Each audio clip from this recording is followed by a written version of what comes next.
of today, top loading washing machine repair.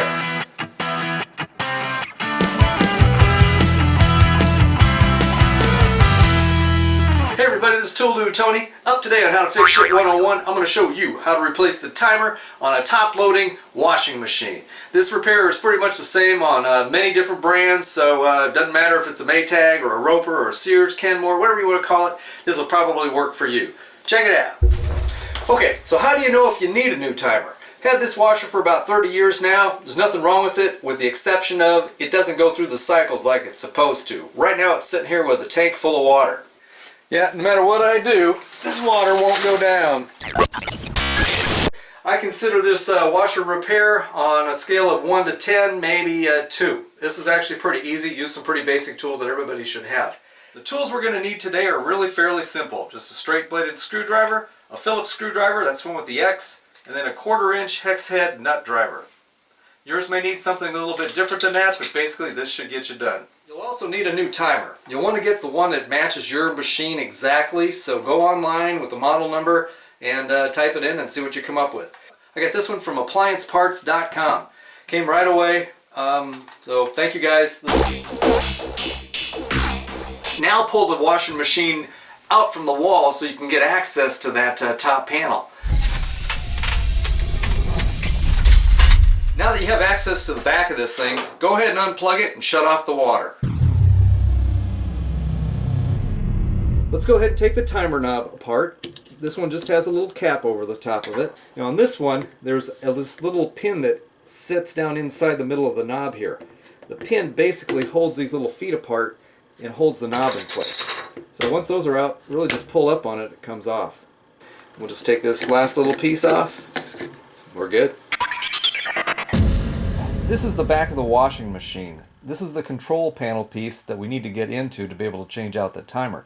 This particular model has 3 screws across the top and then 2 bolts on the bottom. Yours may be a little bit different, but you'll need to do the same thing, basically to take this top off. Save them.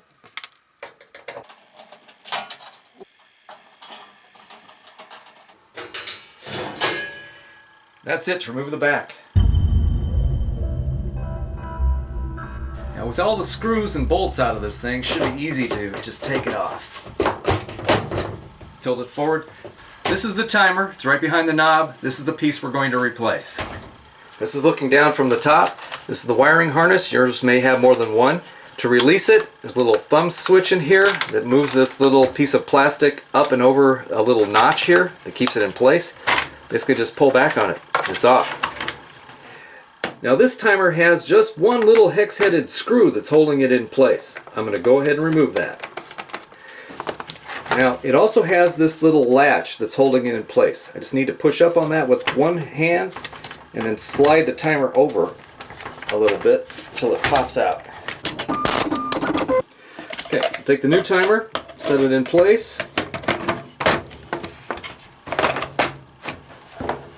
Slide it over. Now I broke the little latch off, so mine's missing. That's not cool. Put the little screw back in. Reattach the wiring harness by basically just pushing it back in place until it clicks. Alright, time to put this back in place. It has a couple of places where the feet hook in on the sides here. It's pretty easy. Slide it back in place. Now reinstall the back.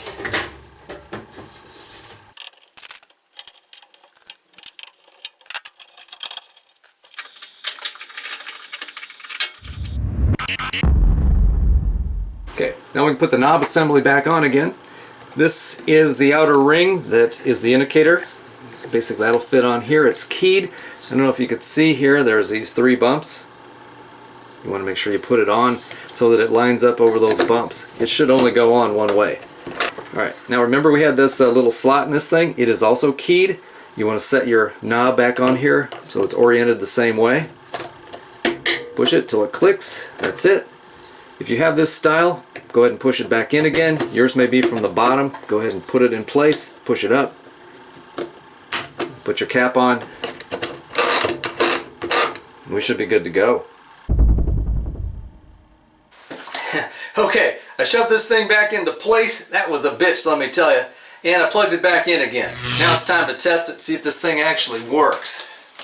Now, the problem I was having with this is that it wouldn't pump out during the rinse and spin cycle. So I'm just going to turn this back to rinse. Let's see if it pumps out. That's the sound you want to hear. This bad boy's working. Well, that's basically it.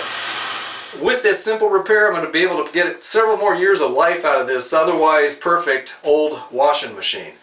The one we did here today is a Maytag Atlantis. It's about 30 years old, and I'm guessing it's probably got at least another 10 left with this repair.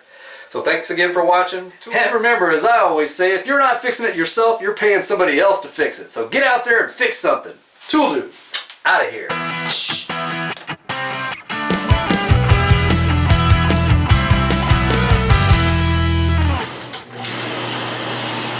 That's what I'm talking about. This is working. Back in the saddle, baby.